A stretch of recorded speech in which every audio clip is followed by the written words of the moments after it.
with. Maybe give us a couple of stories of, some of these principles, and we'll get into the principles, but just give us an overarching view, a stratosphere view of using some of these, and an incredible story of, people, thriving more because they've applied some of these principles in a marriage or in a partnership that have really helped them understand, because awareness is so important to understanding one another. That affects your communication, and it affects how you listen as well. So give us a couple of stories of just things that you've used that have helped, spouses and marriages break through certain sort of situations and circumstances. I don't think, I just want to be clear that, I haven't really helped any marriages. I'm here to pick up the pieces when they get to that point. But I have, I think, helped a lot of people get to the point of selecting the right life partner, and which then results in marriage. And the way that I think that needs to be approached, I mean, as you mentioned, there are all these factors that I go through in painstaking detail in the book, and I give examples of why they're important and how to implement them. And there are exercises in the book for guiding the reader to recognize his or her own patterns and things of that nature. But the first, I break down the patterns into something called F words that I know we're going to get into a little bit later. But to your point, the first F word is fundamental values.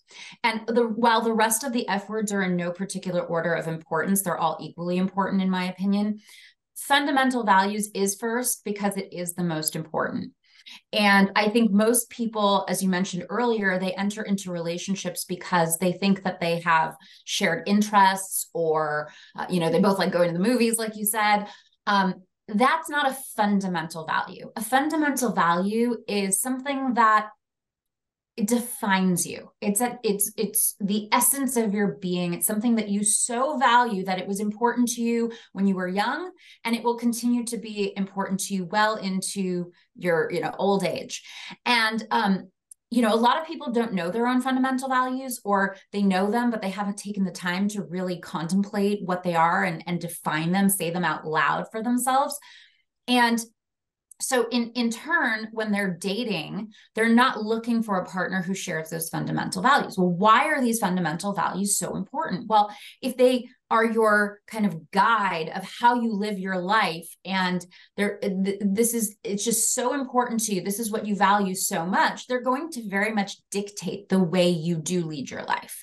And so it's important to find a partner who fundamentally values similar things, so that you will navigate your lives together in a very similar way. You'll set goals in a similar way. You'll set to achieve those goals in a similar way. And so I think that the success stories that I've seen are when people identify their fundamental values for themselves, and then they go out and they look for a partner who shares those values, and they find that partner, and they lead a life together, fundamentally valuing very similar things. So they can value different things, of course, but at their core, there are, 3 to 5 things that they value so much, like family or religion or whatever it might be.